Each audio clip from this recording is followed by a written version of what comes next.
Welcome. Good morning all. मेरा नाम प्रणव है और आप सब घर पे हैप्पी और हेल्दी है ऐसी मैं आशा करता हूँ। और आज के सेशन को अपन आज शुरुआत करेंगे। तो मैं अभी मेरा स्क्रीन शेयर करता हूँ।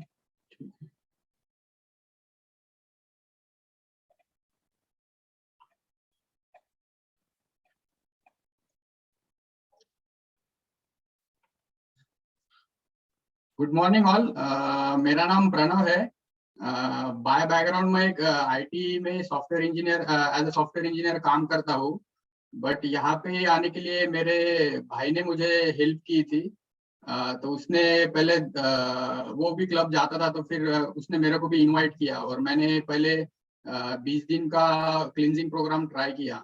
तो स्टार्टिंग में मेरा 20 दिन में मेरा चाय और नाश्ता बदला और मैं इस फ्यूल के प्यार में ही पड़ गया, क्योंकि मेरे को एसिडिटी के प्रॉब्लम थे, डाइजेशन के प्रॉब्लम थे, लो एनर्जी थी।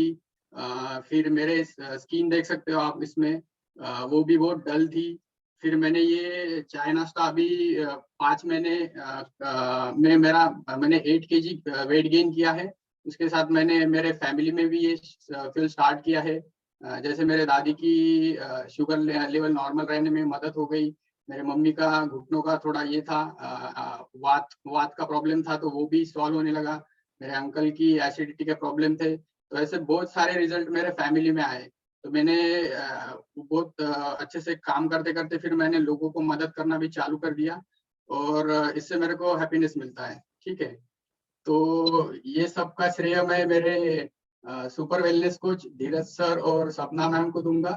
इनकी वजह से और इनकी सहायता से मैं अभी धीरे धीरे ये इसमें प्रोग्रेस कर रहा हूँ। ठीक है, तो आज का अपन टॉपिक शुरू करते हैं, थायराइड।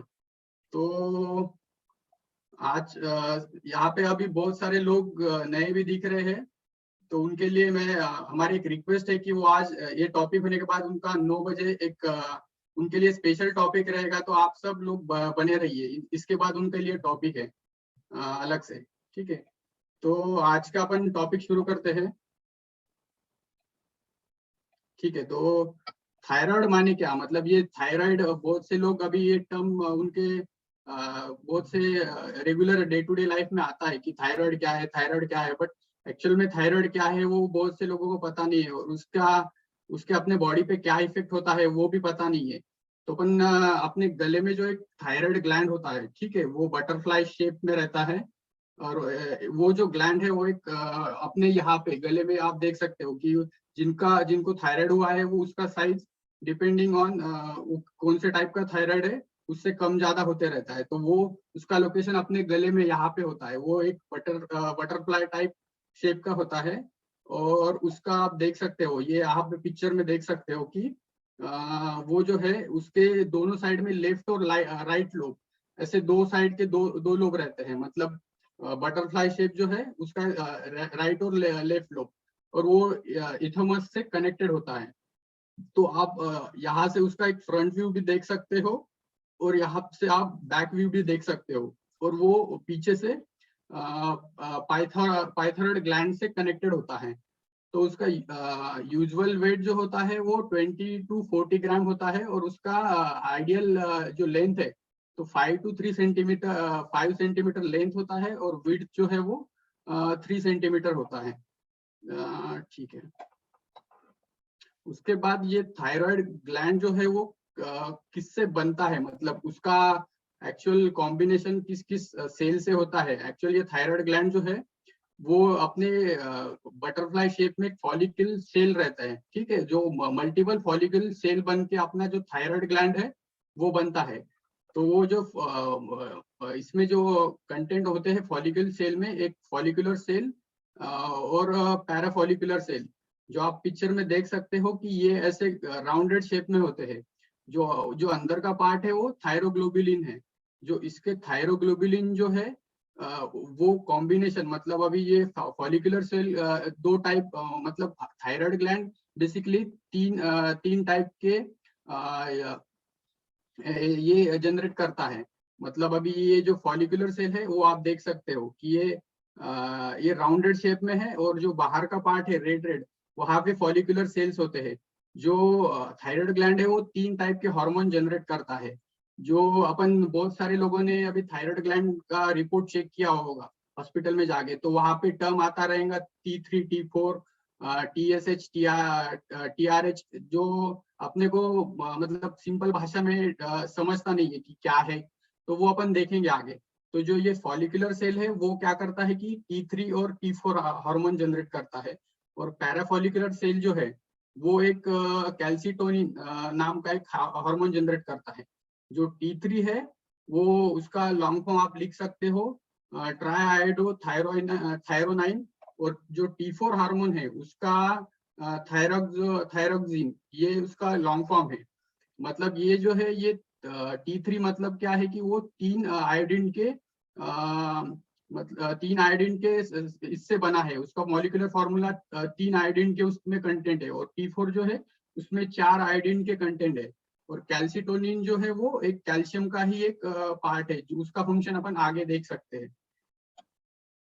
जो अभी अपन देखेंगे कि T3 और T4 का फंक्शन क्या है। मतलब अभी ये जो थायराइड ग्लैंड है वो अपने बॉडी में बहुत सारा मतलब मेजर रोल है उसका, जो अपना मेटाबॉलिज्म है उस पर बहुत सारा डिपेंड करता है। क्योंकि अपन जो फूड खाते हैं और उसका जो मेटाबॉलिक रेट है वो थायराइड ग्लैंड से ही पास होके जाता है। जो अपना ये जो है हाइपोथैलेमस, एक ब्रेन में एक ग्लैंड होता है हाइपोथैलेमस, जो उसका फंक्शन क्या है कि उसको जैसे सिग्नल मिलता है बॉडी से, तो वो अलग अलग टाइप के मतलब T3 T4 और कैल्सिटोनिन, ये मेजरली 3 ये जनरेट करता है, हार्मोन जनरेट करता है। बट कभी कभी क्या होता है कि अपने बॉडी में जो डिफरेंट ये हो जाते हैं, मतलब प्रेगनेंसी के टाइप हार्मोनल इम्बैलेंस हो जाता है, या मंथली साइकिल में भी लेडीज में बहुत सारे इसमें हार्मोनल इम्बैलेंस हो जाता है। उसके कारण क्या होता है कि ये जो हार्मोन का लेवल है वो कम ज्यादा होता है। उसके कारण क्या होता है कि फिर वो थायराइड ग्लैंड में इम्बैलेंस हो जाता है, मतलब वो उसको प्रॉपर जनरेशन नहीं होता है। T3 T4 और कैल्सिटोनिन का जो लेवल है वो कम ज्यादा होता है। तो हाइपोथैलेमस अपने एक ब्रेन में एक ग्लैंड होता है, वो क्या करता है कि TRH, यहाँ पे आप उसका लॉन्ग फॉर्म भी लिख सकते हो, थायरोट्रोपिन रिलीजिंग हार्मोन, वो एक सिग्नल पास करता है अपने पिट्यूटरी ग्लैंड को। वो भी एक ब्रेन में ही कंटेंट है पिट्यूटरी ग्लैंड करके, ठीक है। तो वहां से एक TSH नाम का एक अगेन एक सिग्नल पास होता है, जो थायराइड स्टिमुलेटिंग हार्मोन होता है। वो क्या करता है कि थायराइड ग्लैंड को वहां से एक सिग्नल पास करता है। और थायराइड ग्लैंड क्या करता है कि T3 T4 और कैल्सिटोनिन, ये 3 हार्मोन है वो रिलीज करता है डिफरेंट डिफरेंट। तो इसका जो T3 और T4 का जो लेवल है अपने बॉडी में, मतलब T3 का अपन मान लें कि 100 अपने बॉडी में हार्मोन जनरेट होने हैं, तो T3 का लेवल होना चाहिए 10% और T4 का होना चाहिए परसेंट 90%। और ये जो कैलकुलेशन जिनके बॉडी में गड़बड़ हो जाता है, मतलब कभी कभी किसी कारण वो कम ज्यादा होता है, तो उनके थायराइड होने के चांसेस बढ़ जाते हैं, या उनके बॉडी में हार्मोनल इम्बैलेंस हो जाता है। उसके कारण क्या होता है कि उनको अलग अलग चैलेंजेस होते हैं। तो ये यहाँ तक थायराइड ग्लैंड फिर क्या करता है कि T3 T4 जैसे ही बॉडी से सिग्नल मिल जाए उनको, तो T3 T4 हार्मोन रिलीज करता है, ठीक है। तो जैसे ही T3 T4 हार्मोन बॉडी में पास हो जाते हैं ब्लड में, तो वो क्या करते हैं कि डिफरेंट डिफरेंट सेल्स तक पहुंच जाते हैं। बट उससे क्या होता है कि बाद में क्या करता है कि वो ब्लड और अपने जो ऑर्गन है वो बोल देते हैं कि हमारा अभी काम हो गया है, आप स्टॉप कर दो, मतलब रिलीजिंग स्टॉप कर दो। तो वो ब्रेन को निगेटिव फीडबैक भेजता है। और जैसे ही उसका लेवल कम हो जाता है, तो वो रिक्वायर्ड मतलब जनरेट करो और जनरेट करो, और तो वो T3 और T4 हार्मोन जनरेट करता है। बट ये सिग्नलिंग का प्रोसेस जिनके बॉडी में कम ज्यादा होता है, उनके बॉडी में फिर से वो T3 और T4 हार्मोन का इम्बैलेंस हो जाता है।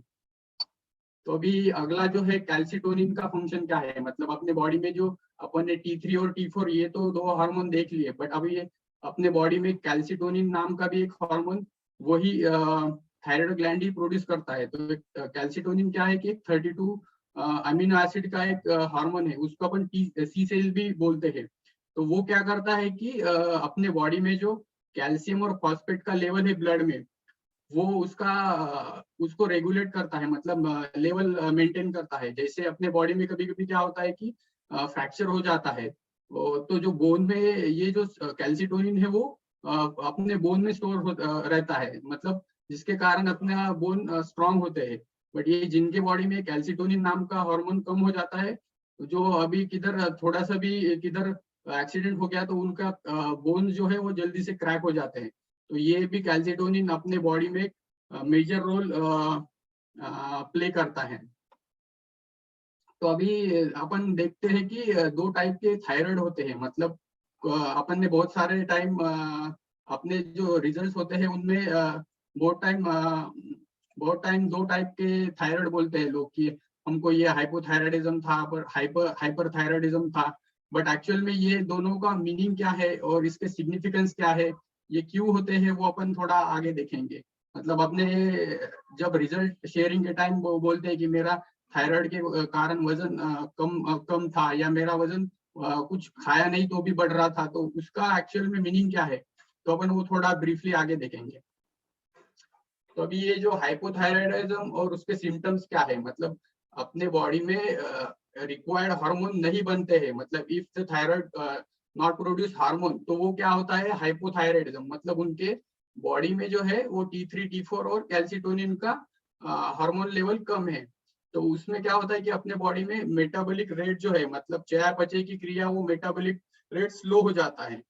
तो उसके जो सिम्टम्स है वो जनरली अपन देख सकते हैं कि कार्डियोवास्कुलर और रेस्पिरेटरी सिस्टम के उनको थोड़ा सा प्रॉब्लम होते हैं, टायर्डनेस आता है, हंगर होता है, वेट गेन होता है। मतलब जैसे धीरज सर अभी हर बार अपने रिजल्ट में बोलते हैं हवा खाया तो भी वजन बढ़ता है, तो वो वेट गेन हो जाता है। उनको शिवरिंग होती है, मतलब अभी धूप के दिनों में भी उनको ठंडी बजना चालू हो जाती है रात में।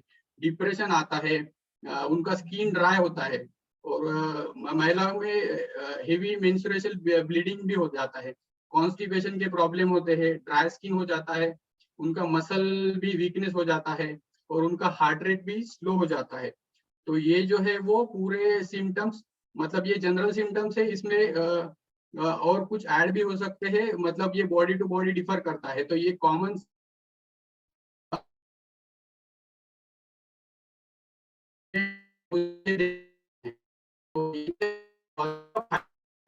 क्या है कि ये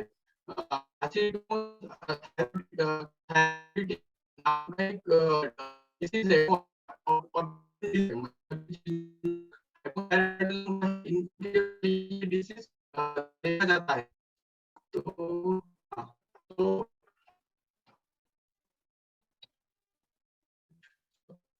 वो हाइपोथायराइडिज्म क्यों होता है कि डिफिशिएंसी ऑफ आयोडीन, मतलब ये अपने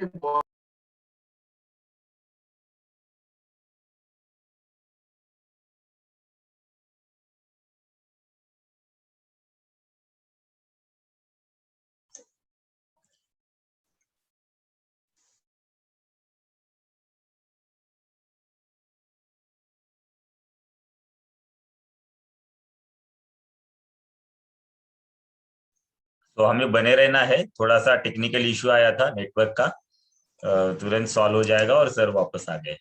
ओके। Yes sir. है उसने जो थायराइड वो अगेंस्ट ही काम करता है कि अपने जो थायराइड ग्लैंड का जो लेवल है वो मतलब वो थायराइड में ये हार्मोन्स ही नहीं बनाने देता है। तो उससे क्या होता है कि इनसफिशिएंसी ऑफ थायराइड हार्मोन हो जाता है। जो ये इसका मेन रीजन है कि डिफिशियंसी ऑफ आयोडीन, जो अपन नमक खाते हैं, सॉरी साल्ट खाते हैं, उसमें जो आयोडीन का कंटेंट है वो बहुत कम मात्रा में होता है। अभी गवर्नमेंट के रूल से, मतलब जो अभी अपन टाटा नमक ये बोलते हैं कि उनके पैकेट पे कंटेंट आता है कि आयोडीन का इतना इतना ये होना चाहिए, तो उनके हिसाब से वो पैकेट्स बनते हैं। बट अभी अपन देखेंगे कि 90s और 2000 में जो बहुत सारे लोगों को गॉइटर वगैरह ये जो डिसीज होते थे, मतलब वो डिफिशियंसी ऑफ आयोडीन ही होते थे उसके कारण। बट उन लोगों को वो टाइम पता नहीं था, चलता था कि ये एक्चुअली एक थायराइड ही है। तो उसका भी एक, अभी अपन दूसरा टाइप देखेंगे कि एक हाइपर थायराइडिज्म होता है कि जैसे अपने इसमें मंगेश सर है, वो हर बार बोलते हैं कि मेरा कुछ खाए तो भी वजन नहीं बढ़ता था। तो वो एक हाइपरथायराइडिज्म के शिकार थे, मतलब उनको ये सारे चैलेंजेस, बहुत से सिम्टम्स दिखते होंगे, तभी डॉक्टर ने उनको टेस्ट करके ये डिटेक्ट किया रहेगा। तो उनके बॉडी में क्या होता है कि ये मेटाबॉलिज्म रेट बहुत फास्ट होता आता है, और उनके बॉडी में मेटाबॉलिज्म फास्ट होता है, उसके कारण क्या होता है कि उनका जो वेट है वो नहीं बढ़ता है, मतलब वो प्रॉपरली मेटाबॉलिज्म नहीं होने के कारण उनका वेट जो है वो, कुछ भी हेल्दी फूड भी खाया तो भी उनका वेट नहीं बढ़ता है। तो इनके जो सिम्टम्स है वो इरिटेबिलिटी है, इंसोम्निया है, जो मैंने अब यहाँ पे एक हेल्दी डाइट खाने के बाद भी उनका वेट लॉस नहीं, मतलब सॉरी, वो वेट बढ़ता भी नहीं है, मतलब, और उसको वो हीट को भी टॉलरेट नहीं कर सकते, उनका हार्ट रेट जो है वो हाई रहता है, और डायरिया एक उनके इसमें सिम्टम्स में पाया जाता है। बट उसके आगे, हाँ, जो अभी हाइपोथायराइडिज्म के कॉजेस क्या है, मतलब ये उनके जैसे अपन वो स्लाइड में देखा है कि वहां पे एक ऑटोइम्यून डिसीज होता है, वैसे भी इधर एक ग्रेव डिसीज होता है, इसका ये भी एक ऑटोइम्यून डिसीज ही है, जो हाइपरथायराइडिज्म में पाया जाता है। तो इसके इसमें जो टीएसआई जो है, जो अपन ने ऑलरेडी देखा है, उसका ड्यू टू एंटीबॉडी जोन, मतलब टीएसआई के एंटीबॉडी जोन से ही ये क्या होता है कि ग्रेव नाम का जो डिसीज है वो हो जाता है। और इसके जो ये हाइपरथायराइडिज्म में क्या होता है कि टीएसएच लेवल जो है वो मोर, मतलब ज्यादा सिग्नल्स पास होते हैं, उसके कारण क्या होता है कि बहुत सारे बहुत सारे बहुत सारे हार्मोन जो है वो सीक्रेट हो जाते हैं, और उनका जो इम्बैलेंस हो जाता है। तो आप यहाँ पे देख सकते हो कि thyroid gland produces more hormone due to TSI, जो ऑलरेडी अपन ने वो T4 और T3 के स्ट्रक्चर में देखा है, तो उसके कारण ये हो जाता है। और ठीक है, तो अपने डाइट में कौन सी चीजें अपन को ऐड करनी चाहिए, जिसके कारण अपन ये तो थायराइड है उसको ओवरकम कर सकते हैं, मतलब क्योर हुआ है या नहीं वो अपन रिपोर्ट में ही देखेंगे, बट अपने डे टू डे लाइफ में क्या क्या डाइट में चीजें ऐड करनी चाहिए वो अपन यहाँ पे थोड़ा देख सकते हैं। जो food that is rich in vitamin A such as carrot और एग्स, वो भी अपन अपने डेली डाइट में ऐड कर सकते हैं। जो सी फूड्स है, जैसे एरेमिन, डल्क, केल्प, नोरी, ये हाई लेवल ऑफ आयोडीन है, मतलब जो सी फूड होते हैं, जैसे अपन देखते हैं कि जैसे ये आयोडीन जो होता है, मतलब सॉल्ट जो होता है वो सी में ही प्रोड्यूस होता है, तो उसमें जो आयोडीन का कंटेंट है वो बहुत ज्यादा होता है। उसके बाद जो food that is rich in zinc such as beef, chicken और नट्स और स्पिनच, ये अपन अपने डाइट में ऐड कर सकते हैं, जिससे अपने को थायराइड रिलीफ होने में मदद हो जाता है। उसके बाद जो increasing protein intake that can help improve your thyroid function, मतलब अभी अपन जो शेक लेते हैं उसमें ऑलरेडी अपने को प्रोटीन मिलता है, जो पर्सनलाइज करके अपन दे सकते हैं, मतलब अपने जो डे टू डे लाइफ है उसके हिसाब से अपने वेलनेस कोच अपने को प्रोटीन इनटेक पर्सनलाइज करके देते हैं। तो वो भी अपन डे टू डे लाइफ में ऐड करके उस पर ओवरकम कर सकते हैं। और जो अपन उसके साथ भी अपन जो थायराइड के, मतलब गले के भी कुछ एक्सरसाइज होते हैं, वो भी आप थोड़ा वेलनेस कोच को पूछ के उसमें ऐड कर सकते हैं। मतलब थायराइड के केस में क्या होता है कि अपने को जो फूड होता है, मतलब जो अपन खाते हैं, कभी कभी क्या होता है कि वो अपन निवाला खा भी नहीं सकते, इतना वो अपना थायराइड ग्लैंड है वो बढ़ जाता है। मतलब जिनको थायराइड हुआ है उनका ग्लैंड क्या होता है कि वो दिख जाता है बाहर से, क्योंकि वो क्या होता है कि इतने हार्मोनल इम्बैलेंस उनके बॉडी में हो जाता है, उसके कारण क्या हो जाता है कि वो बटरफ्लाई शेप है वो बाहर से भी दिखता है, तो उसके कारण वो फिर कुछ खा भी नहीं सकते। तो आप डॉक्टर से कंसल्ट करके ही अपना जो थायराइड है उसका रिपोर्ट पहले चेक कीजिए। मतलब ये जो सिम्टम्स है आपके बॉडी में होगे तो भी ऐसे नहीं बोलना है कि मेरे को थायराइड है, ये वो कुछ अलग भी हो सकता है। तो वो डॉक्टर को कंसल्ट करके वो ब्लड टेस्ट होता है उसका, उसमें T3 T4 का लेवल और TSH, वो रिपोर्ट चेक करने के बाद ही आप बोल सकते हो कि मेरे को मतलब जिसको थायराइड है वो उसके हिसाब से आप उसका ट्रीटमेंट भी लीजिए, और साथ में अपना जो सप्लीमेंट्स है, मतलब जो अच्छे से अपन शेक और अफ्रेश लेते हैं, ये अपने हीरोज है। उसके कारण आपको बहुत सारे लोगों को उनका थायराइड लेवल नॉर्मल होने में मदद भी हुआ है। जो अपन रिजल्ट देखते हैं कि वो मतलब उनके इसमें कुछ जादू नहीं हुआ है, वो उनके बॉडी में जो ऑटोमेटिकली जो अपने डिफिशियंसी थी, मतलब अलग अलग विटामिन और मिनरल्स की जो डिफिशियंसी थी, वो उनको टैबलेट के साथ वो ओवरकम होने में मदद हुई है। तो आपके जो टैबलेट्स है, जो कुछ भी है, वो डॉक्टर के कंसल्ट से ही बंद करना है और अपने वेलनेस कोच के साथ टच में रहना है कि हमको क्या खाना है, क्या कौन से भी न्यूट्रिशनल सप्लीमेंट्स अपने वेलनेस कोच जब बताते हैं तो उनके कांटेक्ट में रह के ही वो शुरू करना है या कम ज्यादा करना है, तो वो आपको अच्छे से गाइड करेंगे। और ये था मेरी तरफ से। होप आपको अच्छा लगा होगा। और आपको कुछ इसके रिलेटेड डाउट्स या क्वेश्चन हो गए तो आप पूछ भी सकते हो आपके वेलनेस कोच को।